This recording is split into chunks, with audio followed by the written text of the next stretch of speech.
Welcome to What the Fox, the Cunning Plan Marketing Podcast. Every couple of weeks we run you through an exciting development in the world of marketing. It could be a controversial hot topic. It could be a new development or something that we're particularly interested in at the moment, something we want to share with you. And today is no different. I'm here today with Miles. Hello. Miles is wearing a shirt. He doesn't wear a shirt very often, apart from I think actually only for podcasts. This is the podcast shirt. Podcast shirt. It's a nice shirt. Thank you. What's it made of? It looks quite woolly. Like bear skin, I think. Genuine green bear skin. Nice. That's lovely. Very nice. Very nice. Well, today Miles in his shirt is going to talk about Adobe XD. So, Miles, you've written this blog. You watched the Adobe Max conference just last week. And you're making some pretty bold claims. Adobe XD is going to be bigger than Photoshop. Mm-hmm. Shoot. So said Scott Belkin, or Belsky, my apologies, who is the Adobe Creative Cloud software. He runs the Adobe Creative Cloud basically, and he's claimed that Photoshop will be bigger than XD. Which is a massive claim. Yeah. That is a pretty bold claim, isn't it, to go out and make that statement? It's like we said in the office. Like I'm freezing. Everyone's nana knows what Photoshop is. So yeah, that's like to Photoshop something is to retouch something. Yeah, it's a Kleenex. It's a Hoover. It's one of those words, isn't it? When you talk about retouching something, you say I'm going to Photoshop it, whether you're using Photoshop for it or not. It's true. So to make that is absolutely bonkers. To make that claim, so this must be pretty big. So first of all, Adobe Max. What was that all about?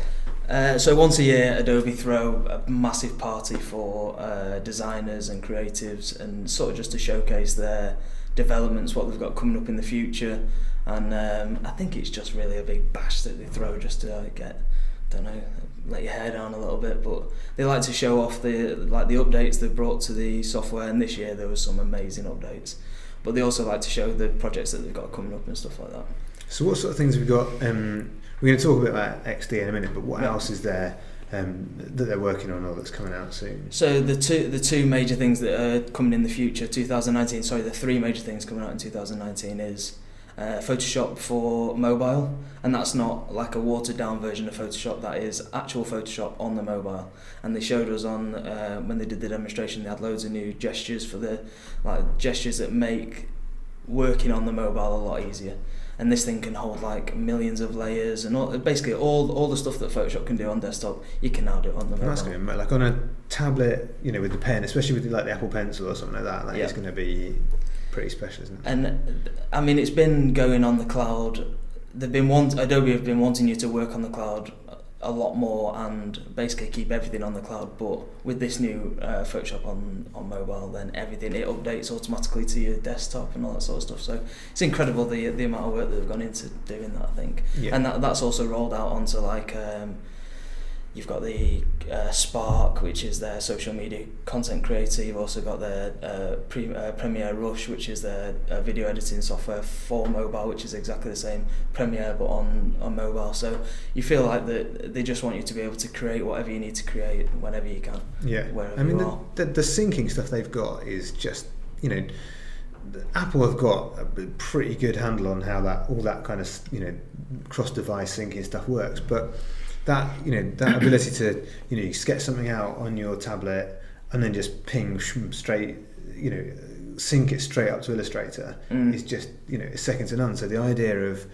them taking that even further with Photoshop and things like that is just pretty exciting. Yeah, and they have the libraries will be introduced, so you can access something that you've created, vice versa, you can access something that you've created on your desktop wherever you are in the world. If that's like a massive video file, you think of if it's like a 4 gig video file, but somehow they do it. It's incredible. Yeah, just all up in space, floating around us. But they also introduced Project Aero, which is their augmented reality software. There wasn't much shown about that, but they've been working closely with Adidas to create.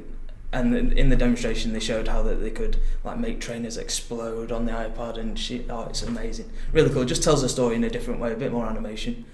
And the other one was a really cool one as well, called Project Gemini, which is Adobe's answer to like drawing and painting apps. Okay. But the amazing thing about this was that on the demonstration that they showed us, they used an oil paint, and the more you went over the same spot, like the oil paint would build up.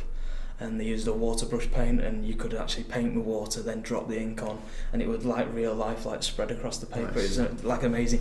And then they dropped the bomb that all the brushes and all this sort of stuff was rasterized, but also vector. So you could then bring obviously like bringing Photoshop files into Illustrator has been difficult because it's built out of pixels, as opposed to the pikers.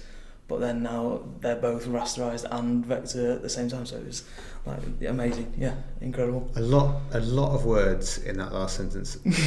Quite a few of them I didn't completely understand. But if you're a designer, this is exciting stuff. Oh yeah, really excited. Like I've been proper nerding out when I've been listening to it in the office, like looking around like, do you not know what's here? Yeah, why don't you care about this? You can rasterize a layer of ink. Like, what's wrong with us? We don't know. Yeah, that's good. Yeah, really exciting. Well, it is exciting stuff.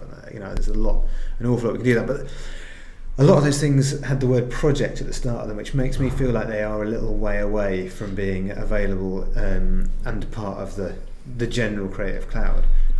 Yeah, the Aero and Gemini look like they are the back end of 2019, I think. Okay. The Photoshop for mobile is in the next, like the early part of 2019. So.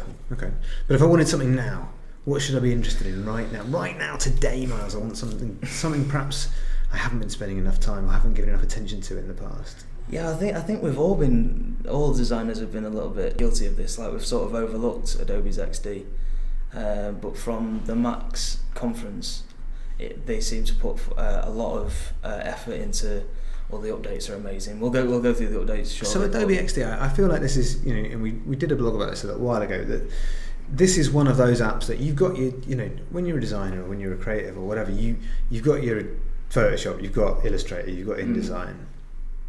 You go to you might be using Bridge, you might be using some of the others, Lightroom or whatever else. You've got a lot of photography. But you have your go-to apps, and you don't really scroll down that far if you're using Creative Cloud. You don't really go down to those lesser used apps and things like that. And I've seen XD down the bottom of there, and I think that a lot of people have been sleeping on this and haven't really been focusing on that. And we've been guilty of designing websites and designing apps and things like that in InDesign or in Photoshop or things like that. But when you start digging into what this platform can do, it's kind of bonkers that we're not, that everyone isn't using this more. Yeah, I think I think as with everything, Adobe sort of set the pace in the creative industry, and they are pushing this XD to be the next big thing. The problem with it was that people were designing in, like you said, in Illustrator and Photoshop, and then having to copy and paste single elements into XD, and it was a bit of a clunky way around of designing things. So XD, just to summarize it quickly, that is ultimately it's user experience design. That's what that's for. It's for, like you say, UX is user experience, XD is experience design. Experience design, yeah. So it's about creating, you're not designing in XD, you're designing elements and icons and graphics and colours and everything like that somewhere else, and you're bringing those into there to look at how it's all going to work together and how it's going to move and everything like that. Like initially, I think it was brought out as a prototyping tool, so something that could easily be synced to your phone, and you could go to a client, you could design a website, go to a client and say, look, this is how it looks on your phone, responsive, this is how it looks on your iPad, and so it was a quick way around animating that sort of stuff, and getting it to be functional to show a client and ideally get it signed off. But like I said, it was super clunky. You couldn't do much designing within XD itself, and one thing that affects XD big time, and I think this is why they're trying to push it so much, but affects all the other softwares that they've updated, is that everything is integrated now. You can with XD you can open Illustrator files, you can open Photoshop files. Everything can be designed and swapped, and you can design something in XD, bring it into Illustrator, then bring it back into XD to animate it for a prototype. So like everything being integrated, all the software's being integrated like that, means that you're no longer like the creativity doesn't stop just because you're in a certain software or anything. And the one thing that is amazing to think that they've linked XD with After Effects. So if you put in all the animation plugins and all the capabilities that After Effects has to animate things, you can then make that a website. And you think, like, you can imagine that in 2 years' time, when XD becomes the next Photoshop and becomes more immersive, these animations become bigger and more real and stuff like that. The possibility is that it becomes bigger than Photoshop. Yeah. Well, I think the other really key thing I think with it is that up until a point sort of like I suppose earlier this year, one of the challenges you're designing a thing. We talked about responsive design, we've talked about mobile first design and thinking about where is the thing you're designing going to be seen.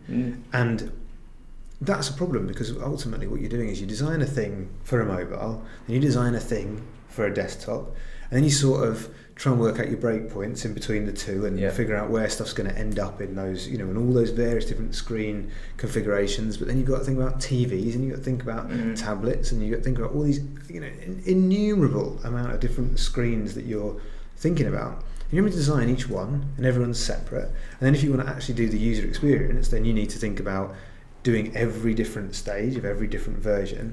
And then someone like me will come along and go, can we change that icon from blue to yellow, or can we change that the way it looks to something completely different? And then you've got to go back and change every single one of those individual pages. Yet with XD I saw someone go in and just go, change that icon, boom, and it just went changed absolutely everything on every page, in like seconds. It just completely changed the way that the way you're prototyping and designing something that's going to be used in those, in those kind of ways. You're still designing the icon, you're still doing that, but this is doing that. So what's new? What's the new stuff that they're bringing to it? Well, you touched on it there. One of the major things was this idea of responsive design. All of the software now is run, the core code of the actual software is to do with this Adobe Sensei, which is their AI.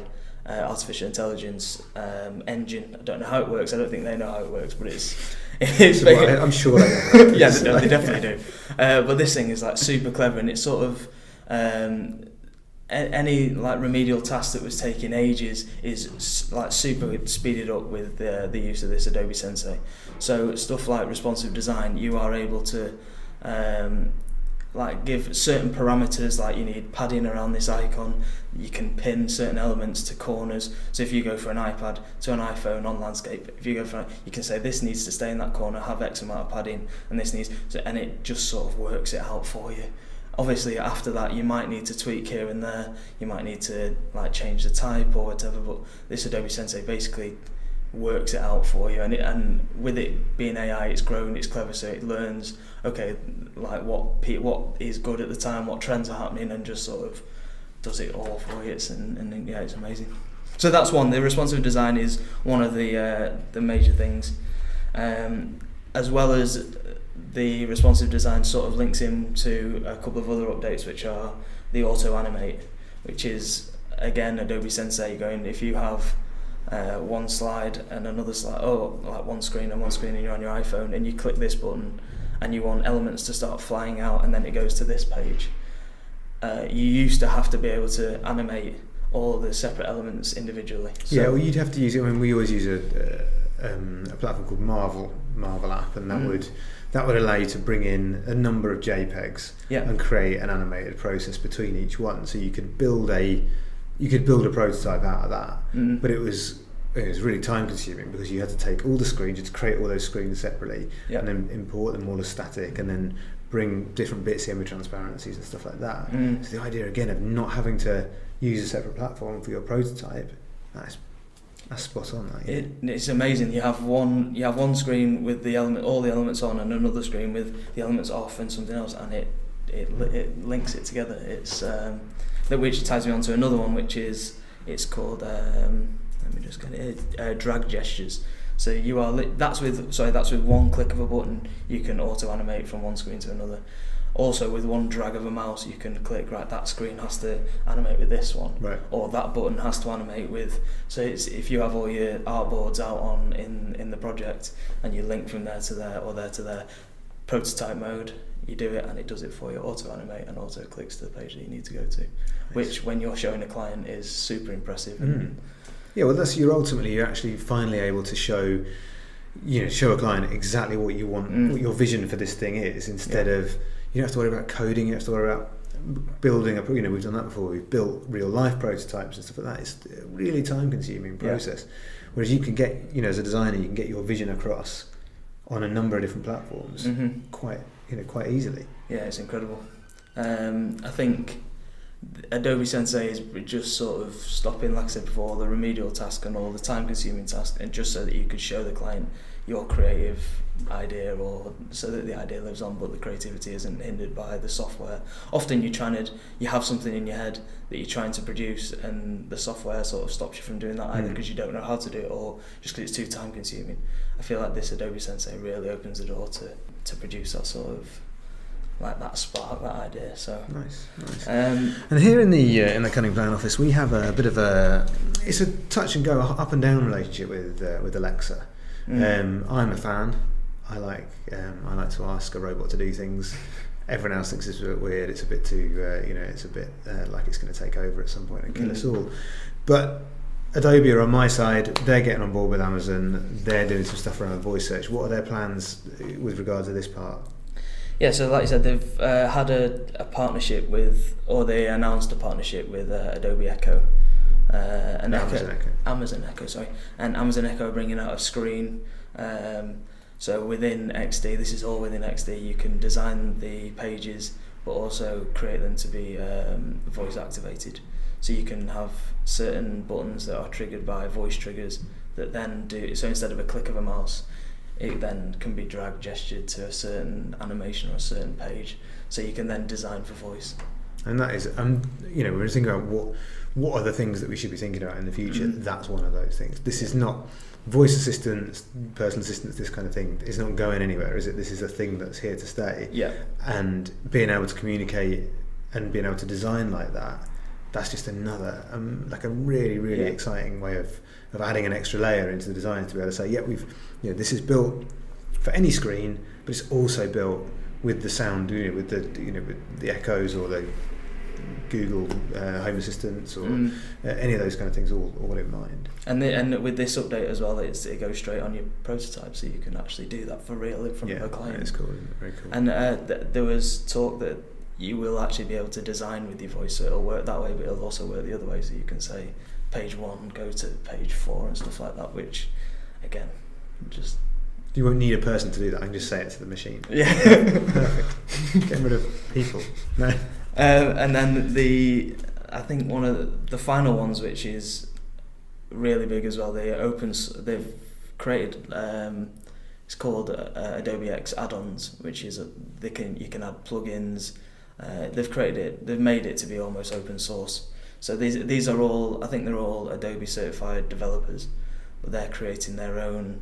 They may be selling them. They're creating their own, like, I don't know, menu animation or like a slider or something, but that you can just import in, put it into your project, your own little twist to it, and then it is ready to go. Yeah. Really. So again, if you're not, you're probably more often than not going to create that from scratch, but sometimes you just want to try out a different animation or try out a different button style or something like that. Yeah. They're those things, the ability to be able to create stuff and have those plugins is enormously beneficial. So you're not always going to have to, if you're trying to prototype something, with a smaller budget or something like that, you can be able to do that. Yeah, using yeah. this. And like you say, often or not, you more often than not, you create it from scratch.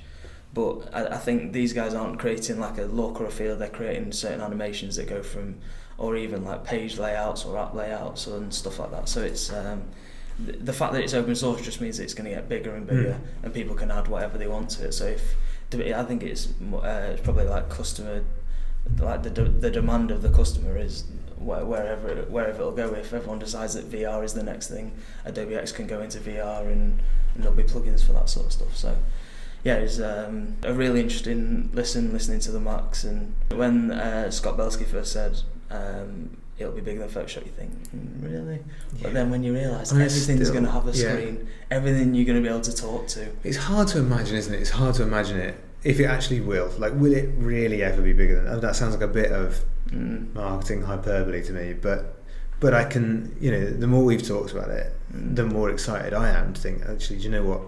This should be a much more important part of our workflow. This should be something that we really do need to focus on. Yeah. And I think people out there should, don't ignore that. Let that sit at the bottom of the list. This is something that, it really is not just for user experience designers. It's actually for any designer that's designing for web or designing for screen of any sort, should be looking at how they could be using this and how they could be speeding up their workflow, because I think it's going to shave a lot of time off the mundane tasks that you're doing and give you more time to spend on creativity, which really is what Adobe's all about, isn't it? It's cutting down on wasted time and stuff. Yeah, definitely. Well, thank you very much, Miles. Thank you for coming along. Thank you for wearing a shirt and looking smart. He doesn't normally look scruffy. Like, he's normally reasonably smart, but just never bare skin. Never in a shirt and never bare skin. Mostly tracksuit trousers and flip flops. But no, that was really good and really interesting. Thank you very much. Thank you for listening or watching. This has been the Cunning Plan Marketing Podcast, What the Fox.